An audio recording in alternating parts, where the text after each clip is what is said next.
والكرم جنة وطهانة والشمس غيطانة وضحاها والطير يسرح في سماها يلا معاها يلا.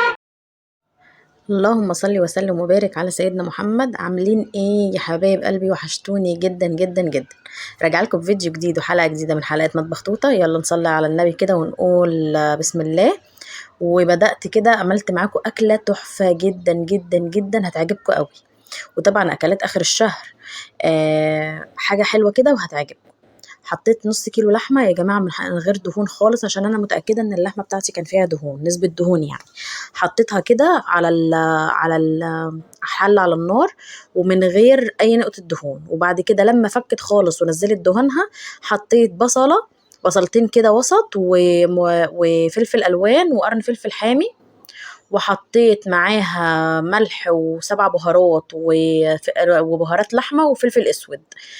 في ناس بتحب معاها جوز الطيب، حطي، ممكن تحطي نقطه قرفه برضك جميله. وسبتها تتعصج كده، وقلت بقى ايه اقطع البتنجان ده معاكم اقمعه كده زي ما انتم شايفين علشان خاطر ايه نسلقه. الاكله دي بتحب البتنجان جدا جدا جدا اذا كان مسلوق او مقلي، بس بصراحه قلت ايه يعني ايه كفايه الدهون اللي بتبقى في الرقاق، عشان احنا هنعمل صينيه رقاق جميله زي ما انتم شايفين. فانا المهم قلت ايه ان انا يعني اخف شويه زيوت. تمام. هنا كده زي ما انتم شايفين حطيت الرقاق. بصوا الشوربه، حطي كوبايه شوربه يا بنات وعليها نص كوبايه لبن، بتدي طعم حلو قوي ودسمه كده للرقاق جميل. الرقاق اللي عندي كان رقاق طري. تمام. حطيت معلقه سمنه بلدي على معلقه زبده صفرة، وحطيت بقى دهنت الصينيه بتاعتي. انا عارفه كده كده ان الصينيه ما بتلزقش، بس برضك ايه بتديله لمعه كده وتحميره حلوه. تمام. كل بقى ما بين باخد الرقاق احطها في قلب الشوربه واروح ايه عاملاها بايه بالسمنه زي ما انتم شايفين كده، ادهنها بالسمنه. المهم حطيت 4 رقاقات تحت، كل رقاق بحطه بردك في اللبن والشوربه، وبعد كده بروح دهناه بالسمنه وهكذا لغايه 4 رقاقات. وبعد كده بحط ايه اللحمه بتاعتي. بصوا اللحمه زي ما انتم شايفين كده. حاولت ان انا يا بنات ما احطش دهونها كلها زي ما انتم شايفين، وكنت مصفيها شويه من الدهون. تمام. بعد كده حطيت الاربع رقعات التانيين، وبعد كده حطيت بردك سمنه على الوش ودخلتها الفرن. تمام. تمام. يلا نعمل بقى الملوخيه الخضراء. حطيت شوربه تغلي زي ما انتم شايفين، وحطيت معلقه صغيره توم في قلبيها ني. وبعد كده بنزل بالملوخيه يا دوبك بصوا تغلي بس غلوه.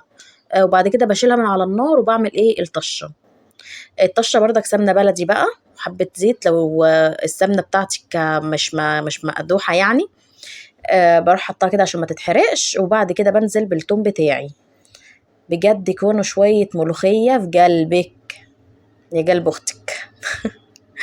المهم حطيت كده الثوم. هحمره بردك، وقبل ما يتحمر نهائي بروح حاطه معاه سنة الكزبرة الناشفة. علشان خاطر الكزبرة يا بنات لو حطيتوها على النار كتير بتمرر. تمام. حطيت بقى كده الكزبرة زي ما انتم شايفين. وبعد كده هننزل يلا بالطشة بتاعتي على الملوخية. بصوا شايفين الجمال والحلاوة، خراشي على اللون يا خراشي على اللون. حبة ملوخية كده صغيرين يا دوبك. بصوا الأكلة دي يا بنات طقة. بصوا بقى، بصوا الجمال والحلاوة والشياكة. طلع بقى من الفرن ورحت مقطعاه كده، وقدمت بقى التوم برضك بقى البتنجان قصدي، وكده الأكلة بتاعتي. والسلام عليكم ورحمة الله.